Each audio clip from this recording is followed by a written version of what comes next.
Hello, everyone, and thank you for attending today's webinar, Architecture for High Performance Cloud Native CDN, sponsored by QCT and Intel. Before we begin, I want to cover a few housekeeping items. On the left-hand side of your screen is the Q&A. If you have any questions during the webcast, you can type your question into the Q&A box and submit them to our speakers. All questions will be saved, so if we don't get to answer you, we may follow up via email. At the bottom of your audience console are multiple application widgets you can use. If you have any technical difficulties, please click on the yellow Help widget. Here you can find answers to common questions. A copy of today's slide deck is available for download in the green Resource List widget. Towards the end of today's presentation, we'll ask you for your feedback. A survey will pop open on your screen and will only take 1 minute to complete. Your feedback is extremely helpful. An on-demand version of the webcast will be available about 1 day after the event and can be accessed using the same audience link that was sent to you earlier today. I would now like to turn the event over to Heavy Readings Principal Analyst, Jennifer Clark. Jennifer? Thank you very much, Beth. And again, welcome everyone to our webinar, Architecture for High Performance Cloud Native CDN, sponsored by QCT and Intel. We have a great group of speakers for you today. In addition to myself, we have Marco Huang, Senior Technical Manager at QCT, Tushar Gohad, who's the Principal Engineer for CDN and Storage at Intel, and Fernanda Sirioni, VP of Product Management at Robin-IL. So let's get started. We always are in the middle of extraordinary changes to how, when, and where we communicate, and I'd like to spend a couple of minutes setting the stage, placing a stake in the ground to define where we are today and where we're going to be in the next handful of years. Omdia data shows here on this slide network traffic continuing to double every 3 years. Users are already generating more traffic from wireless devices than from wired devices, and in terms of traffic, the vision of a wire-free world is becoming a reality. Now, video represents 80% of this traffic, both fixed and wireless. Social video comprises the majority of the traffic, followed by ad-based video on demand, and then over-the-top subscription-based video. If we look just at the over-the-top video, this data is for the US. It shows that by 2023, we're going to have more subscriptions than every man, woman, and child in the country, due, of course, to the multiple subscriptions per customer. And while this shows a healthy CAGR of 12% for the forecast period, the U.S. is a maturing market here, and the 5-year compound annual growth rate in some geographies is at 20 or 30% for this same period. So we have a rapidly growing base of social, ad-based, and over-the-top video, and then on top of that growth, you add a pandemic, and we suddenly have entered the Zoom traffic era. We have heard a lot of the statistics out of the Tier 1 carriers regarding sudden explosion in traffic as a result of the pandemic. We have seen the same happening with the CDN providers.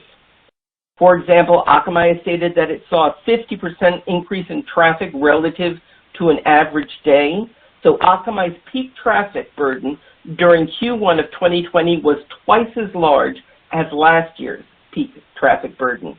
In addition, Verizon is noting a 20% increase in total web traffic. Limelight and CenturyLink, among other CDNs, have experienced increased online traffic demands of similar magnitude. And as a result, we saw some of the content providers take action. Netflix agreed to stream its content in SD rather than HD. Within the EU, YouTube and Amazon, Facebook and Instagram pledged similar reductions in bit rates, and Disney delayed the official launch of its over-the-top platform in France. 5G is rolling out faster than any previous mobile technology. Omdia forecast shows the worldwide 5G subscriptions will be 4 times greater than 4G was at the 5-year milestone. Carriers are planning on increasing their total number of sites compared to 4G by a factor of 2 or 3 by 2024. So you see, we're starting with a base of about 7 million physical cell sites and about 10 million logical sites. We have about 1.5 million outdoor macro 3-sectored cell site deployments per year. These sites may use a single band or multi-band radios, and we're seeing small cell volumes continue to grow, particularly indoors, by greater than 1 million units per year. So the edge is exploding. And with that introduction to some of the challenges that we're facing, I'd like to hand it over to Tushar, who will be talking about some of his vision of what's happening with CDNs and where we are likely to be taking the technology to deal with this increase of traffic in the near future. Tushar?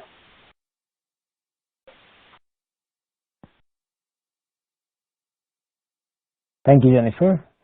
Hi, everyone. My name is Tushar Gohar. I work as the principal architect for content delivery and edge storage at Intel. You may not know this, but for the last several years at Intel, we have had a dedicated focus on CDNs as part of our Visual Cloud business unit.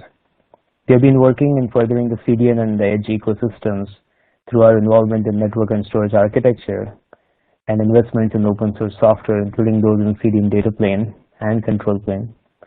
I'll give you a glimpse of few challenges in this space today and talk about what Intel is doing to address those and how we're doing this in collaboration with close partners like Quanta and Robin.io. To start with, let's pick a few trends to talk about that Jennifer touched upon earlier. The growth in OTT content from YouTube, Netflix to TikTok, the popularity of live streamed events, increased high resolution content offerings such as 4K and immersive media, and pairing those with more connected homes and devices with better connectivity with the advent of 5G. Peak capacity planning in CDNs is increasingly getting difficult, making resource provisioning for video delivery in the traditional static way increasingly less and less scalable. Being able to respond to changing demand in content consumption or being able to deliver a large event to a large user base in high resolution and doing so in an agile way is a complex undertaking. Latency increasingly is a far more important metric than throughput for CDNs. Combine that with security, which is increasingly mandated at every tier of the edge and cloud, and this becomes even more complex a problem.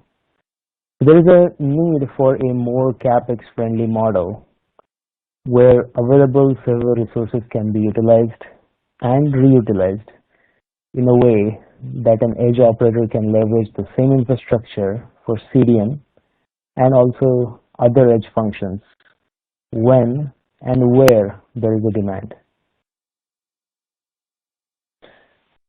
Answers to a number of these scalability, resource, and cost efficiency challenges can be found in the cloud deployment models.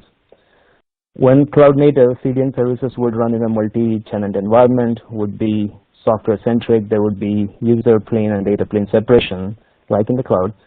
As a result, they would be agile, elastic, would be dynamic, and be able to handle demand on the fly. The key to success here is a uniform platform strategy also, which simplifies operation, makes hardware SKUs more predictable, makes automation far more efficient, and delivers cost efficiency. Again, all principles borrowed from the cloud playbook.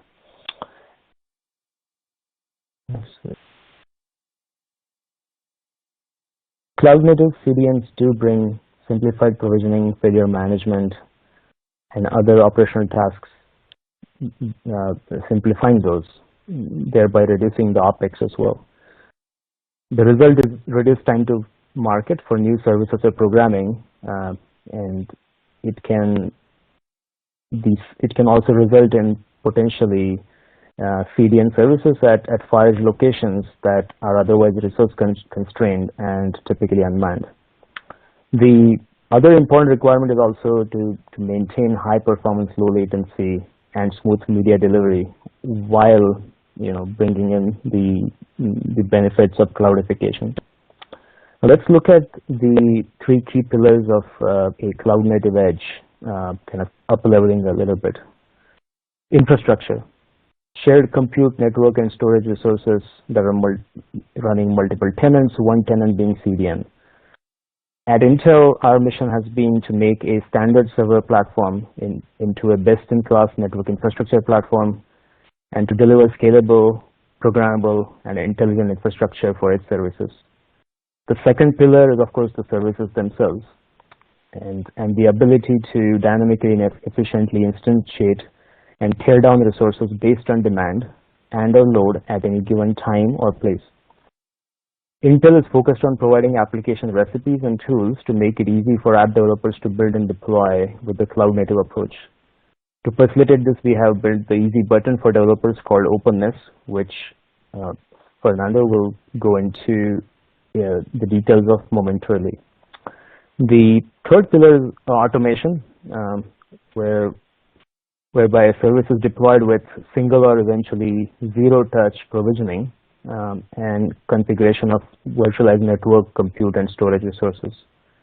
And one of the important pillars is also edge analytics, where data from CDN edge nodes is used for fault detection and prediction, and even policy-driven decisions for resource allocation and placement. I would definitely like to call out that on the infrastructure side, we are collaborating with QCT, and a few aspects of that I'll cover in the next slide or so. I want to quickly spend a minute or so talking about Intel's edge strategy. Outside of the CDN, we have a three-pronged approach to edge. Our core offering is, of course, hardware. We offer compute, network, storage, accelerator, and memory solutions to meet the needs of all shades of edge applications. We have developer toolkits such as OpenVINO and OpenVisual Cloud SDK that allow developers to build analytics and media pipelines. And we also have some video transcode and CDN caching recipes as Ansible playbooks that are readily deployable. In general, on the ecosystem side, we foresee IoT and cloud developer ecosystems converging at the edge, and our role we see is to accelerate this trend.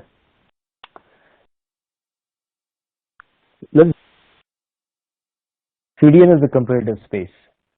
Driving down costs remains the top priority. CDN operators must at the same time keep up with the rising demand. This table shows the content types that we encounter in the field, along with their compute, network, storage, memory, security needs, and also their growth trends. The primary thing to note here is that all content is not equal. It's very different to serve static, your traditional web content, HTML, JavaScript, images, versus video, especially in the case of live video, where that content happens to be very volatile and dynamic.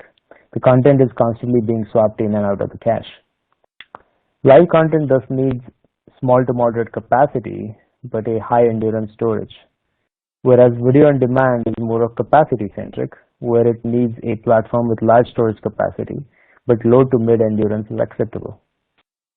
Other aspects such as growing need for TLS processing at multi-hundred gigabit rates makes high core count CPUs and NVMe storage a necessity for workloads like video on demand. This makes the cost challenge even more real. An emerging category in this mix are the CDNs that are looking to do more with less, delivering stateful edge services or CDN adjacencies such as video packaging, transcode, manifest manipulation, or even add insertion at the edge. In a sense, CDN indeed is a heterogeneous mix of workload profiles, more now than it has ever been. Capacity planning poses an interesting challenge when talking about cloud-native CDNs, where it is difficult to predict demand and anticipate requirements at a particular edge site. In summary, purpose-built appliances as it has been traditionally done for CDNs, is not the answer for predicted growth of content to be delivered across the networks of the world. The challenge will be in consolidating CDN service delivery on a single, scalable, multi-purpose, and yet a standard server platform. Next, let's revisit the infrastructure pillar of Cloud Native Edge. Let's take a look at what Intel has in the toolbox for a modern high-performance CDN. Our Xeon family of processors comes with instruction sets that are optimized for crypto, AI, and video processing, key elements of the video processing pipeline.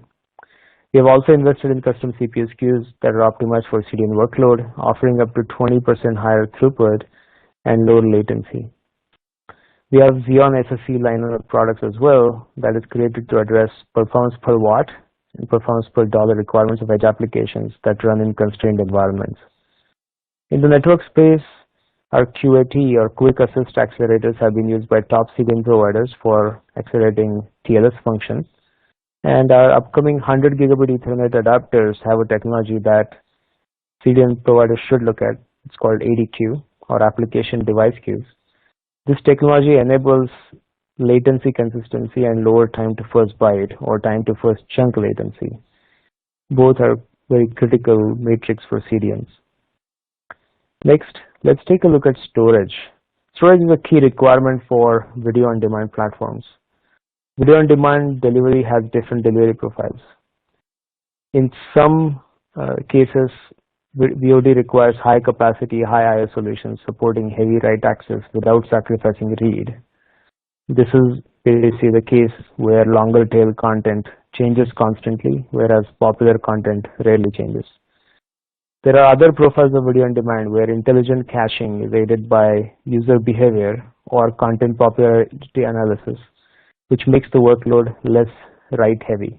In the CDN terms, it would be basically a high cache hit ratio workload where read-oriented drives for storage would be acceptable.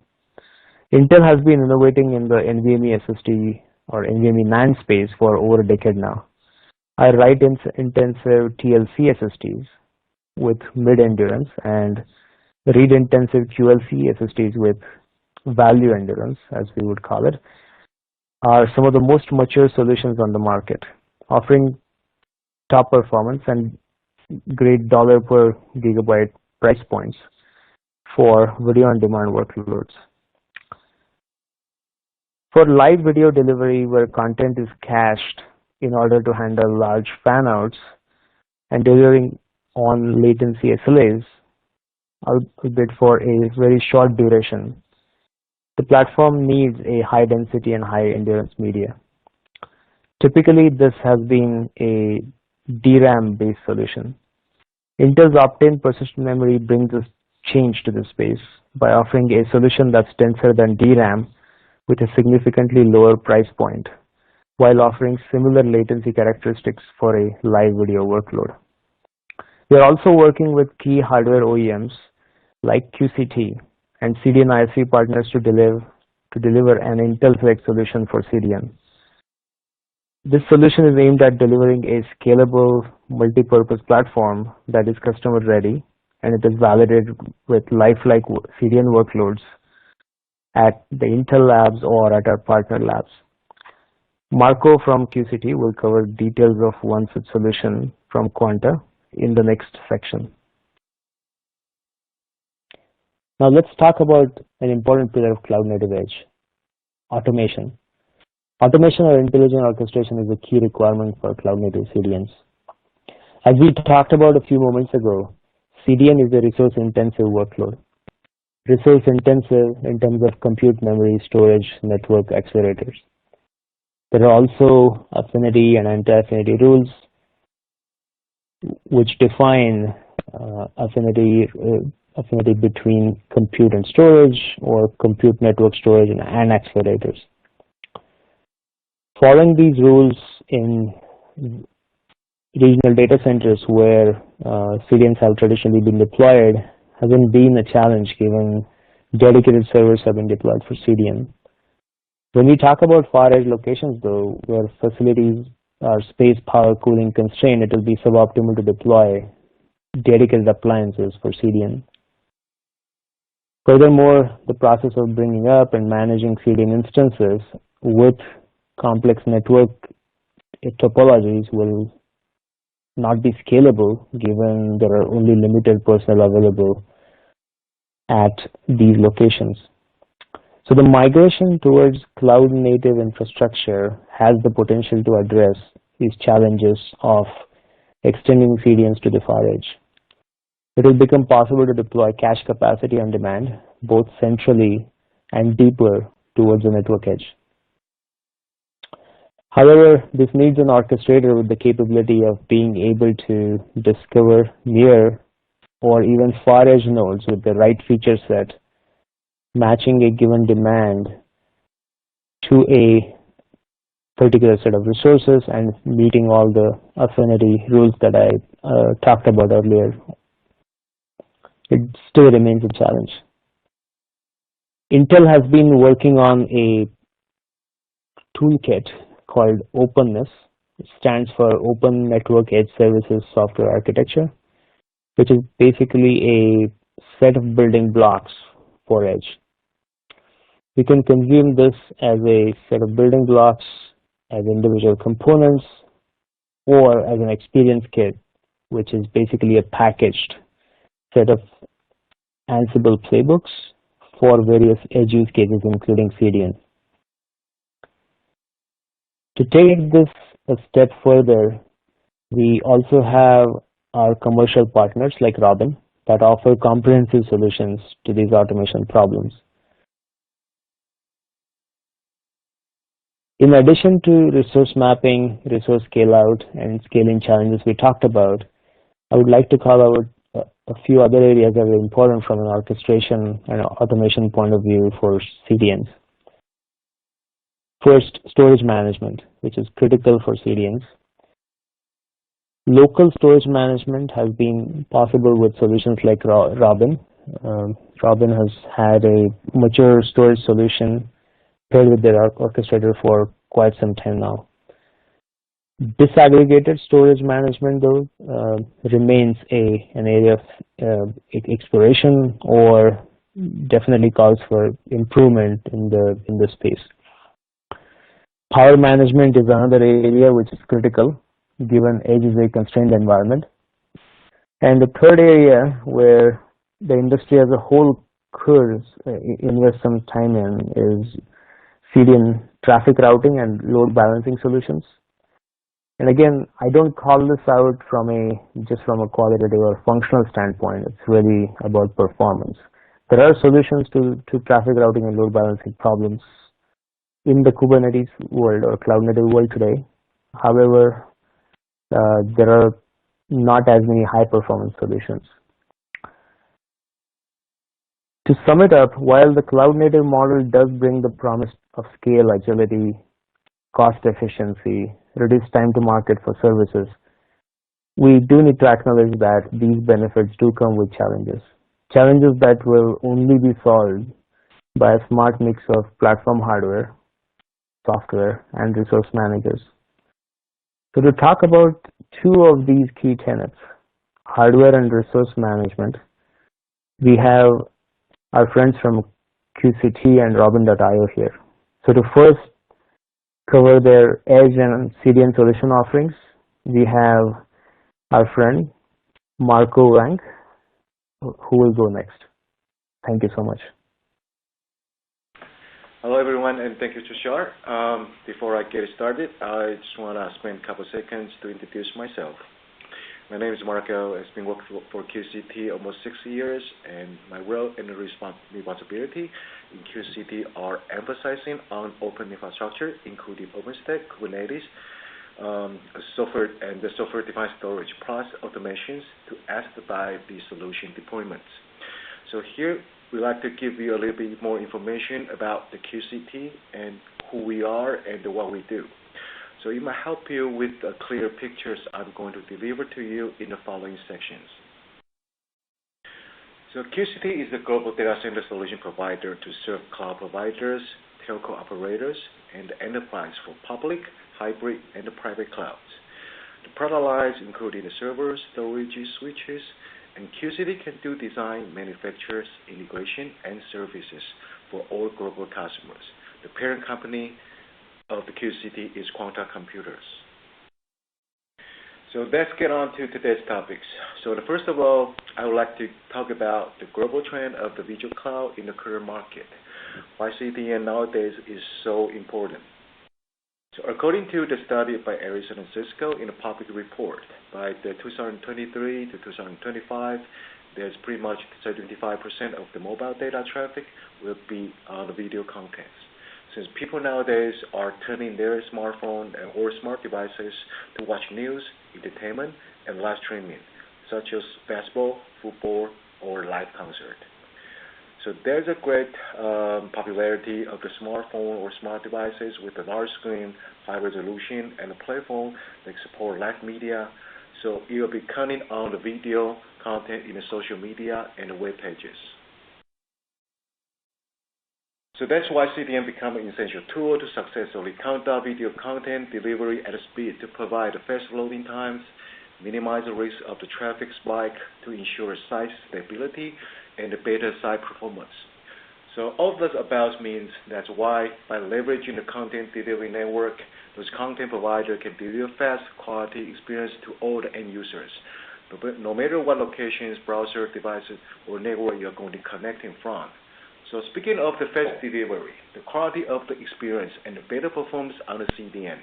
So here is some examples which need fast computing server to improve the computing efficiency on the edge sites. The first one is the virtual realities that need immediate image processing to improve user experience. The second would be the video streaming like a sport games, concert, live broadcasting, and user demand immediately broadcasting via their IoT devices. The medical image analysis, for example, the surgery is kind of the mission critical applications need immediate image analysis. So number 4 is the industrial machinery control. Some smart manufacturing needs to compute the computation with the sensor data across multiple sites, such as remote oil fields. And the governments, like the traffic light control and city security, they need the fasting computation powers on the edge sites. And the mobile automotive vehicles, the edge computing can provide better data management to car-to-car communication and the efficient situation awareness. So how Intel, Robin, and QCT come in place to help you to expedite the CDN landscape. So today's CDN is conducting as the tier structures from origin all the way to the mid-tier and edge tier that's crossed in different regions. But how you going to roll out your CDN service to all different regions and places is a big challenge. That's QCT partner with the Intel and Robin to deliver a new landscape of the CDN implementation to make deployment so much faster, simpler, and more cost-effective. So by leveraging Robin and Intel acceleration technologies and on the optimized QCT high-performance hardwares, and to create an infrastructure that is simplified application management, consolidate workloads without the compromising performance, as well as to maximize your hardware utilizations. So the building block you can see on this slide is going to address the value of the work, engineering work with 3 parties, Intel, Robin, and QCT all together to deliver turnkey solutions. All different ingredients that's been assembled as a whole. Such we use a Robin platform with the application-aware infrastructure for the scale-out deployment. We leverage our QCT-owned x86 server with the NUMA balanced hardware and to provide high performance with low latency, plus Intel cutting-edge acceleration technologies such as the AEP Optane NVMe devices, and to deliver high automation on the service delivery for the CDN. And definitely, the near night rate performance will be covered in this offering. So here we like to get you more close look on this building block. It shows all different particular features offered by Robin, Intel, and the QCT. With the Robin application-aware compute and the application-aware scale-out storage plus the application-aware managers, it turns QCT optimized commodities hardware into a high-performance, elastic, and agile application platform and dramatically simplify the CDN application. With the pairing up with the data lifecycle management, such as like one single click deployment, snapshot, clone, SRLV, DPDK for performance guarantees. So here is our telco product portfolio. It's covered all the way from user side to the data center side. You can see that's from edge and telco cloud and data centers. It paired up with the different product lines such as storage and servers, network devices, and racks. With the server and storage switches, rack, and solution under one single roof, offer various designs to meet all your needs. So this slide will show you all different product lines in the QCT. So by looking at the QCT telco product portfolio, the QCT offer a variety of server selections, but due to the time constraint, I'll probably not be able to give you all the detailed information. We'd like to focus on the following segments, which is indoor edge and data center servers. So on the indoor edge, we have the one rack unit as D2H and the two rack unit D52Y. They are all ultra short with the depth 400 millimeters as edge servers. SD2H is a single socket Skylake D platforms powered by the Intel and focus on the MEC mobile edge computing. And the D52Y is a dual socket Skylake SP platforms which focus on one machine learning and the content delivery network. So an QCT data center server like a D52B and D52BQ and are good for a data center segment. I'll give you much more detailed information in the following slides. So here is the QCT D52B1U, all fresh or NVMe flash SKU. And here the system chassis dimension is like 400 millimeter width and around like 44 height and 780 millimeter depth. The QCT D52B1U is a high scalable two-socket unit. It features up to the 5 PCI expansion slot for sufficient I/O throughput to ensure there's no scaling bottleneck. So here would provide you more detailed information. And the benefit of this chassis is a screwless design to support up to 12 small form factor NVMe drivers with by 4 bandwidth direct attach. It means there will be no PCI switch overhead in the chassis to provide you the maximum performance. And also one of the benefits on this unit is to support a high-speed network up to 2 of 100 gigabit bandwidth. So which means there's a 2 by 16 for each of the single sockets. So that's one of the strongest points this unit can be delivered. So here is another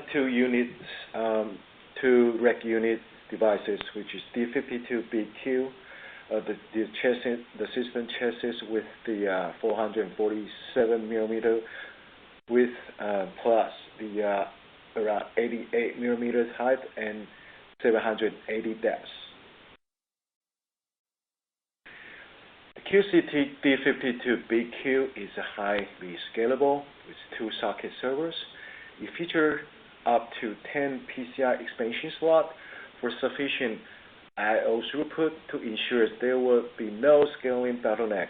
And the same as the previous one, the scoopless driver base support up to 26 small form factors with large capacities. Okay, so let's move to the edge servers, and the slide I'm showing here is as the 2H chassis overview. The system depth The depth is 400 millimeters, with such a shorter length than the one you see previously for the data center or regional servers.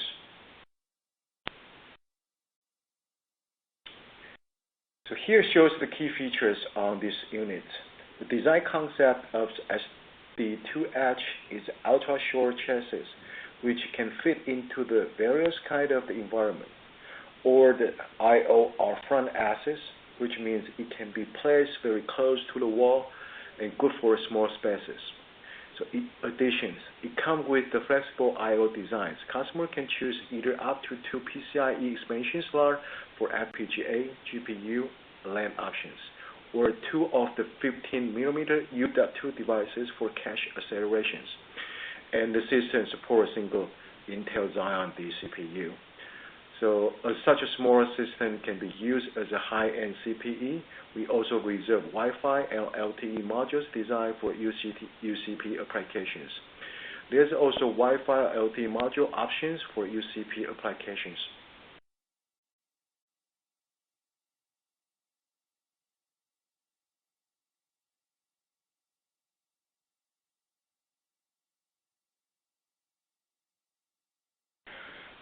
Okay, so this page is about the D52Y chassis overview. The system depth is approximately 420 millimeters.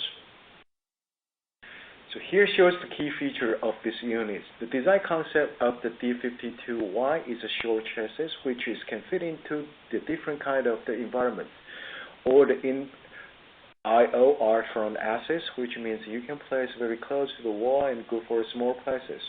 In addition, it comes with a flexible I/O design. A customer can choose either up to the 5 PCI expansion slot for the FPGA, CPU, LAN options, or up to 10 pieces of the 15mm U.2 drivers as a cache acceleration. It supports the 2 Intel Cascade CPU on the motherboards. Okay, that's it. Pretty much, it's a short talk, but thank you, appreciate for taking your time with us. But due to the time constraint, I'll probably not be able to give you all the details, but you can reach out to QCT website for more information. So I will hand it over to Robin. Okay, thank you, Marco.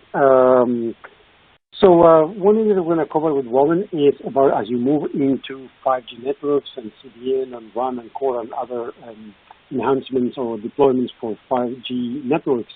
There is a few challenges or new requirements that those networks have. And we're talking about a few here. One is evolution to cloud native.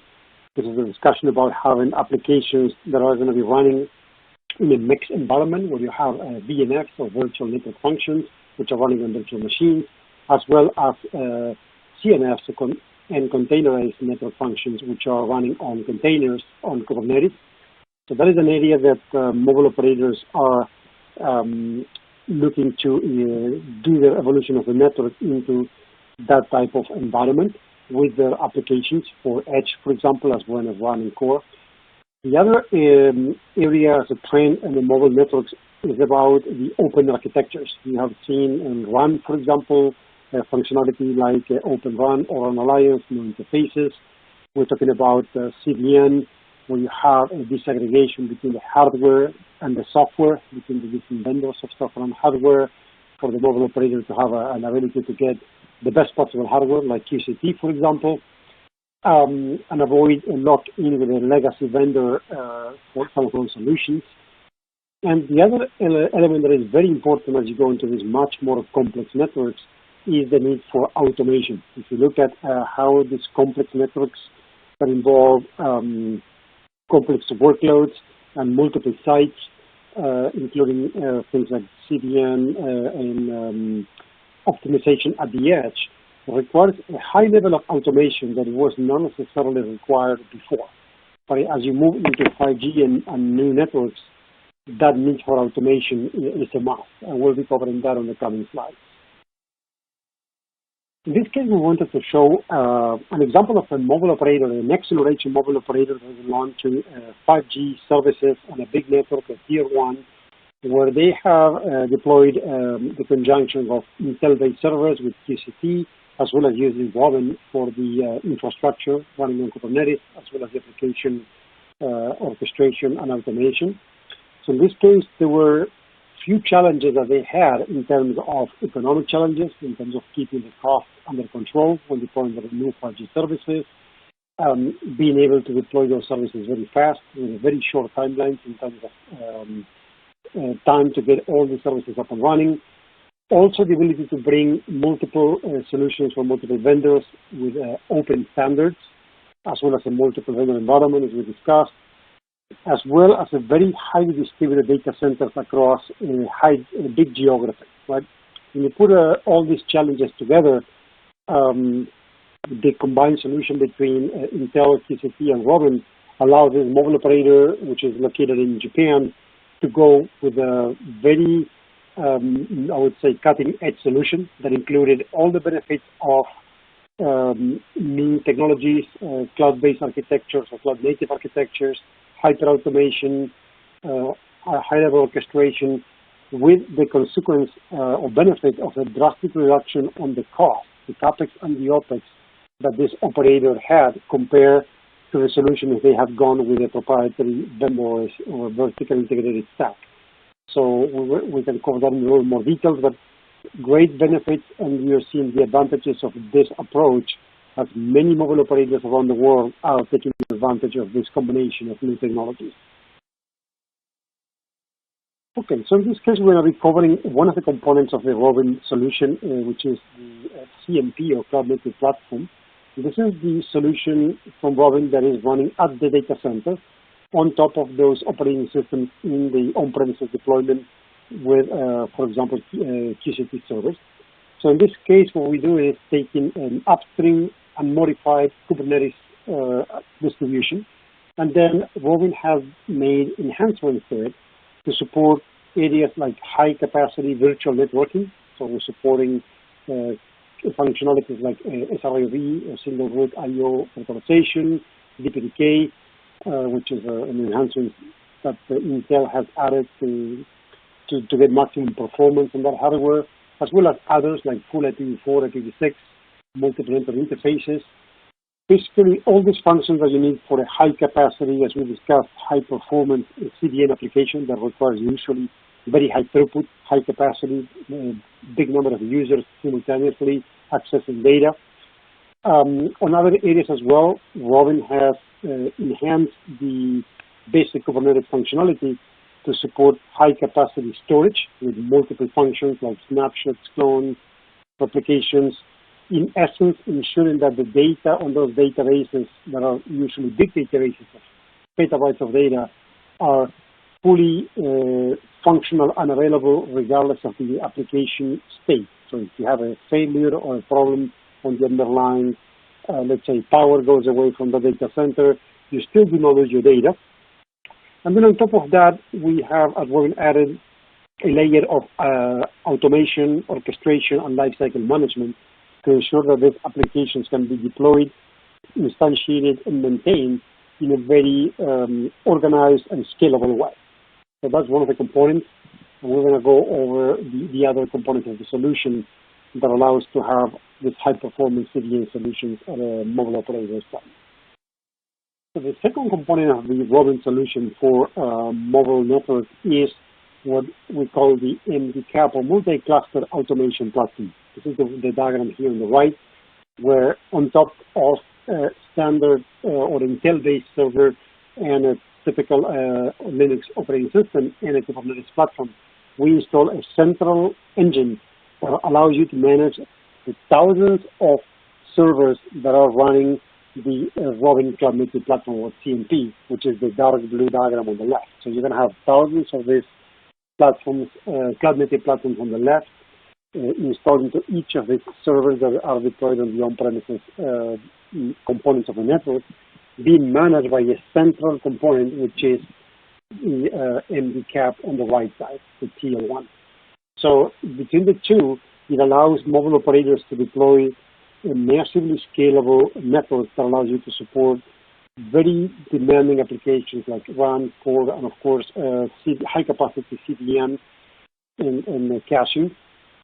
So in this case, by combining the two components, you have full lifecycle management, automation, orchestration, and a level of automation that we referred on to the initial slide that allows a mobile operator to very quickly and very cost efficiently deploy network applications in a very competitive way, reducing TCO in terms of CapEx and OpEx, and accelerating significantly the amount of time that it takes to instantiate those networks if you compare this to a traditionally vertical integrated solution, for example. So this diagram will show you the same network in a little more details on how all the components play into the network. Here you have a typical mobile network with three major areas or data centers. On the left, you have what is called the far edge, which is usually very close to the radio towers where components like the distributed unit of DU is sitting. In many cases, operators have a CDN component right there. So this is when you have to have very low latency applications. I think gaming would be a good example. Content delivery could be another one where you need very, very fast response times. The CDN component will be installed right there. The other area in the middle of this diagram is what is called the regional data centers, or the edge. This is the other area where normally mobile operators will deploy their CDN engines and CDN servers with content, which also allow you to have very low latency and response times to the end user on a mobile network. And then on the far right, you have what is called the central data centers, where normally we'll have the control areas, billing, OSS, BSS, and all these components of the network that are necessary to have the functionality, control, and management of the overall network, right? So I would say in terms of the focus of this presentation today, the areas of content delivery and caching, gaming, and optimization are usually located at, as we said, in the far edge and the regional edge, which is left and middle part of this diagram. And Robin allows the mobile operator to fully automate that network, as you see components here. You can see the quantities in terms of taking on a typical, I would say, medium-sized network. You're talking about tens of thousands of sites for the far edge, which is the one on the left side, a few thousands of the regional sites, which is the one in the middle, and then a few tens or dozens of main data centers, which is the diagram on the far right? So that gives you an idea of the sheer scale in size in terms of servers, operating systems, and every other component that you have to manage on the network.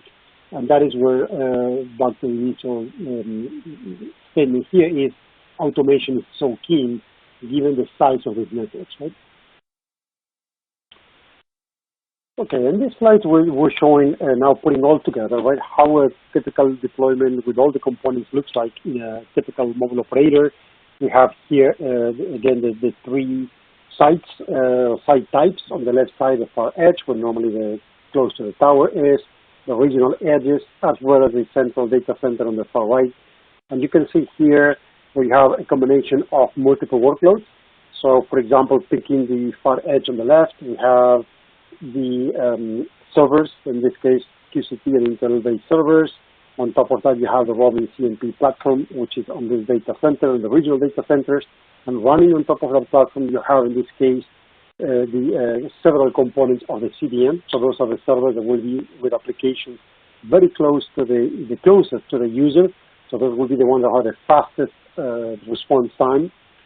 Then there will be other applications, also CDN and content optimization, that will be located at the regional or edge data center, which are going to be a little more latency, but usually there's going to be higher capacity data centers in terms of density. And then, as we explained on the prior slide, the central data centers, which are where normally the biggest size and capacity are in terms of compute capacity, storage, power consumption, and so on, where normally the control plane, billing, and all the other components of the network are. So in this case, you see the three components of the hardware, as well as the Robin CNP in terms of platform, as well as the applications. And then on top of that, you see an overarching platform that will be doing the end-to-end orchestration and automation of the multiple sites. Keep in mind that the site that we're seeing here, you see the numbers on a typical, I would say, tier 1 network. We're talking about tens of thousands, and in many cases, hundreds of thousands of physical servers So one thing that we want to show is that Woven allows you to scale those networks to the number of servers inside that you can see here, right? So the importance of automation is very clear in this diagram, where you see the sheer number of servers and data centers that you have to support, and in turn to support tens of hundreds of millions of users that will be running in the network simultaneously, right? So with that, concludes my presentation from Woven. So thank you for your time. Looking forward for any questions you may have during the polling, and you can check us into www.woven.io. Thank you.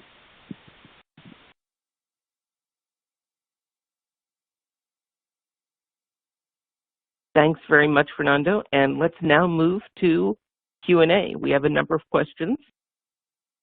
So let's start with our first one. How does IP routing to CDN caches at DOS take place?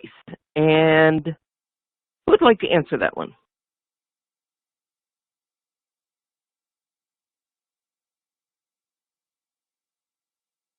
Oh, at DUs, I'm sorry.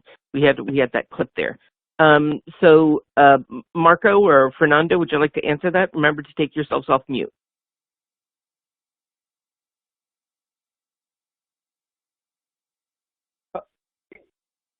Hi, can you hear me okay? We can, yes. Okay, I can hear that DU, I assume this is related to caching being collocated with WAN, so the DU will be the distributed function of the distributed unit very close to the tower.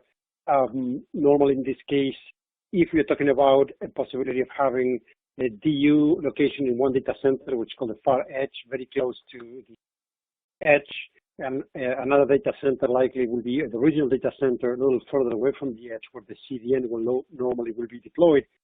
The IP routing in this case, transport will be, there's multiple options there. So I would say normally they will be taken care of by the transport network, which could be SDN, for example, software-defined networking. So basically there is nothing special, I would say, in terms of the routing. What is special about having CDN on those places along with the DUs and CUs is about the ability to do offloading or doing traffic that is used that is normally locally stored, or the ability to do what is called local breakout. So maybe I'm not understanding the full question, but I would say in terms of the routing itself will not be different than any other traffic. The special part here is the ability to have selected traffic being sent to the user from a local storage or caching, rather than having to go back and fetch that content from a very far away content on a central location. I got you. Okay, great. Thank you, Fernando. Let's move to our second question, which is, does QCT D52Y2U support M.2 device, and how many disks at the edge can this server provide? Can this edge server provide? And let's go to Marco for that one. Hi. Okay. So yes, this it does two of the M.2 PCI or the SATA SSD. So there will be two of those inside the motherboard, and actually there are two different SKU. So one is the PCI SKU can hold up to the 2 pieces of the 2.5 hot plug drivers. And the other one is those SKU can hold up to 10 pieces of the 2.5 inches hot plug NVMe or SATA SSD. So this is my answer. Okay, great. Thank you for that, Marco. So let's go to our next question. Policy-based closed-loop automation are healing policies, and who wants to answer that one? Maybe Fernando. Yeah, I was typing the answer for Terence here. Yeah, I'm assuming that this is related to the infrastructure automation and orchestration, where, as we discussed briefly during the presentation, if you have a problem of, let's say, lack of capacity at a certain data center for the application that may be requiring more resources, or you may have a problem of availability. Let's say we're losing a site due to the power failure or hardware failure or something that is related to the infrastructure that is not ready to maintain that functionality, in that case, healing will kick in and will do basically actions to mitigate the problem, either moving that workload somewhere else, moving that to another cluster within the data center or some other data center. So in summary, yes, the way that you construct those policies to say if that action happens or if that problem happens, go and do X, those policies that can be done in closed loop if wanted by the customer, you can consider those as healing policies. Yes, I would say normally the policies for this are beyond just healing, but healing will be the most common case that we see right now on those infrastructures deployed today at mobile operators, with some of the that we have been discussing as examples today. Excellent. Thanks, Fernando. Okay, next question. What kind of CNI do you use on your dedicated KBs deployment, Kubernetes deployment? Looking at the question, is that posted, so is it what type of CNI? That's what it says, yes. CNI. Yeah, so this is the, in the case of Robin, this is about the networking interfaces. Normally, Kubernetes brings networking capabilities, but are kind of limited in the sense that normally you need multiple interfaces, and as explained on one of the slides in the presentation today, we support multiple networking interfaces. The most common one is called multis, that allows you to have multiple interfaces on a single Kubernetes cluster or containers, and that allows you to have high capacity functionality, taking advantage of Intel DPDK, for example, that allows you to have very high throughput interfaces, which are critical for solutions like CDN, where you need hundreds of gigabits per second from that data center. So the answer here is we support normally is Open vSwitch or OVS, SLIOV, but in addition to that, support of Calico, as well as multis for multiple interfaces on the Kubernetes-based infrastructure. Excellent. Okay, thank you, Fernando. Our next question is, how many of PCIe expansion slots can the SD2H1U support? Marco, that sounds like that's for you. Okay. So actually, there will be two different SKUs for this model, and one is the networking inference SKU, which can hold up to 2 pieces of the Gen 3 by 16 extension slot, and the other one is a cache accelerator SKU, can hold up to 1 piece of the PCIe Gen 3 by 16 bandwidth. Excellent. All right. Tushar, here is one for you. Can you talk a bit more about how persistent memory technologies can be used with CDN? Yeah, great question. So persistent memory technologies like Intel Optane are new technologies in the market. So right question to ask.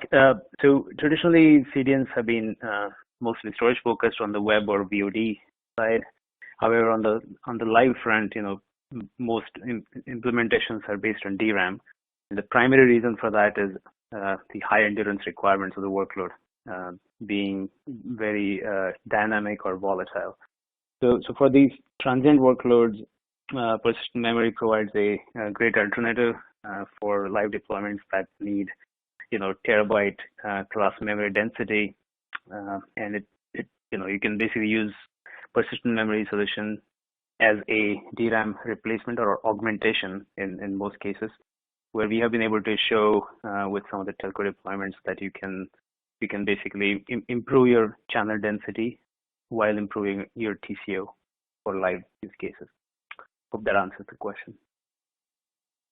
Absolutely. Thank you very much, Tushar. And actually, we are out of time.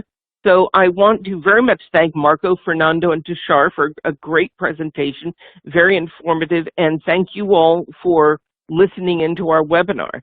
And with that, I'd like to close it out. I'm going to push our survey to you. Please do fill it out. It'll only take a moment. And with that, I'm closing out our webinar. Thank you very much.